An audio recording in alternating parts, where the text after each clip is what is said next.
Heure de dérive en robe de déraison. Ah, que la vie est douce au creux de ton amande, orchidée nègre, toujours parée comme pour la noce.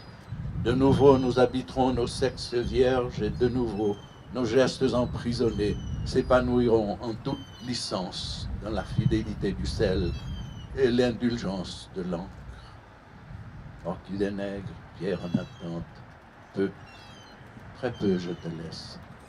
Le chant de la fontaine, dans la complicité de l'eau, le jardin de nos mains, où le présent entre tes seins fait son soleil, peu, très peu orchidée nègre.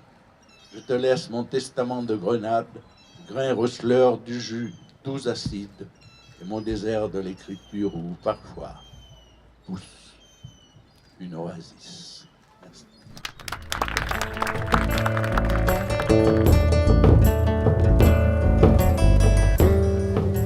Ne pleure pas sur la Grèce quand on croit qu'elle va fléchir. Le couteau contre l'os et la corde au cou. La voici de nouveau qui s'élance, impétueuse et sauvage, pour harponner la bête avec le trident du soleil.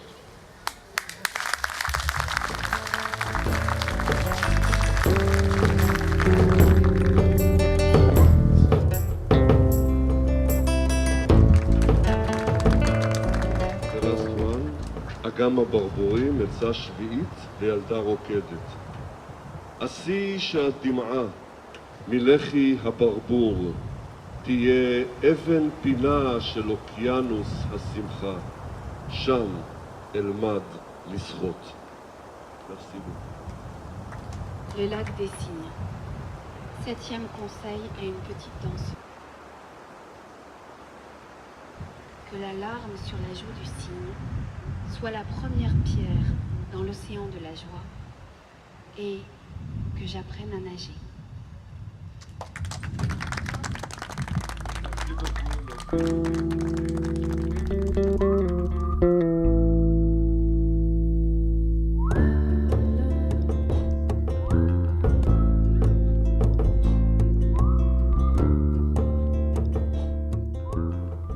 Je pars. Dans le brasier de ma maison, l'œil est prompt à suivre l'étincelle qui vole à la rencontre de l'obscure promesse du jour. Comme un fleuve. Aucun fleuve de mon pays ne connaît de marée à 1000 kilomètres de l'océan. Mais que l'Atlantique Nord vienne à nous séparer et nous nous retrouvons dans un estuaire où chacun vit le flux et le reflux de l'autre. Je n'étais encore jamais monté à bord du cavalier grand fleuve qui part de Tadoussac à la recherche des baleines. Mais je vis à l'horizon de tes ondulations chaque fois qu'une ride en surface révèle un mouvement venu des profondeurs. Les gens de mon pays ne savent rien des grands courants glacés venus du Labrador, ni de la migration des animaux marins. Mais je sais d'où je viens lorsqu'un simple frisson te fait craindre l'hiver. El refrán más verdadero, sudando por un dinero, en la mano no se ve ya bien, bien, ni bien, ni bien. Juan, no llegaré, Guajiro, Juan, no llegaré al Bohío, Juan, no llegaré, Guajiro, cuando llegaré al Bohío.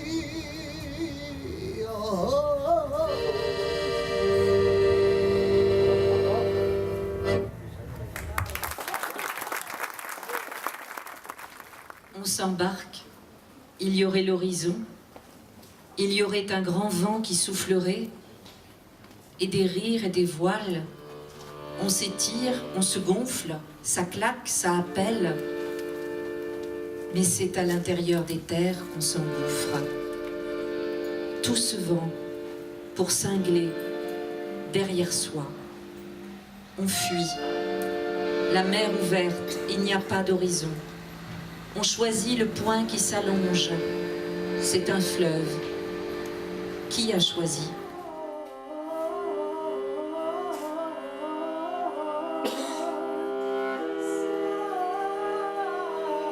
René, n'oublie jamais ton pays, l'Irak.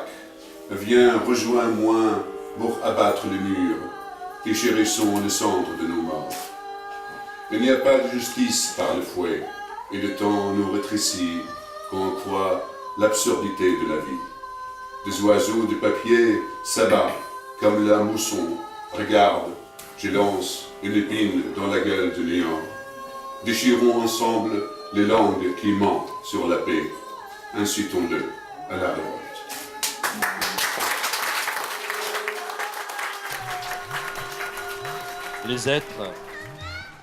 Les êtres passent près de nous, beaux, aimés, revêtus de notre rêve, de notre jeunesse et de notre amour.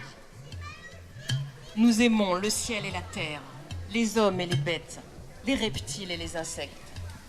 Nous sommes, nous aussi, tout à la fois, et le ciel et la terre.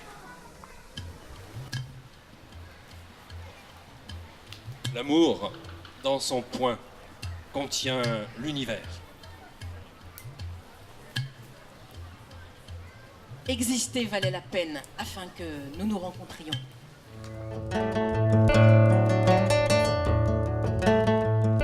Formidable. Même s'ils se ressemblent, leurs écritures sont profondément différentes. D'un côté, il y a le grand chant lyrique et militant de Salah Al-Hamdani. C'est comme un fleuve qui emporte, dont les crues fertilisent très largement les rives qu'il traverse. C'est un vin puissant, tannique, que l'écriture de Salah. C'est un vin du sud, gorgé de soleil.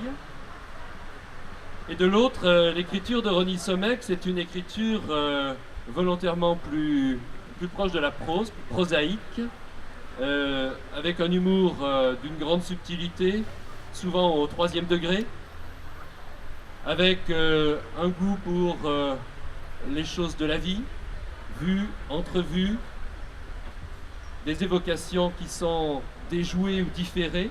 Bref, ce sont des écritures qui paraissent a priori tellement différentes qu'on se demande comment les faire cohabiter.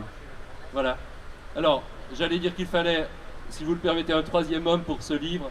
C'était l'éditeur, donc j'ai joué ma part aussi dans le tissage des textes. Rencontrer Ronnie Sommeck, ça veut dire rencontrer mon enfance et rencontrer également la vie difficile de Bagdad, de cette époque. L'idée de faire un livre avec Ronnie, ce n'était pas quelque chose qui est étudié. Il n'y a pas de réflexion derrière, il n'y a pas d'intérêt, ni d'intérêt politique, ni d'intérêt d'autre. C'est quelque chose de se jeter dans le bras de l'autre, juste pour l'embrasser, juste aller vivre avec lui. Vu que moi je suis exilé depuis 40 ans, Ronnie est exilé depuis 60 ans de l'Irak. כי ספר הוא לא רק שורות קצרות של מילים, ספר יכול להיות גם גשר. Le poème, ce n'est pas qu'un ensemble de vers plus ou moins serrés, c'est aussi un pont, une passerelle. גשר בין שתי מדינות. Un pont entre deux États. גשר בין שני אנשים שנולדו באותה עיר ונפגשו רק אחרי 58 שנים. Entre deux hommes qui sont nés dans une ville qui se retrouvent 50 ans après. ומי שקורא את הספר הזה, הוא קורא גם שירים, אבל הוא קורא גם את הרצון הגדול שלנו להראות ששירים יכולים ללחוץ יד אחד לשני. Et bien sûr, celui qui lit ce livre, c'est celui qui retrouve ce projet. Il ne lit pas que des poèmes, mais il lit le désir de se retrouver.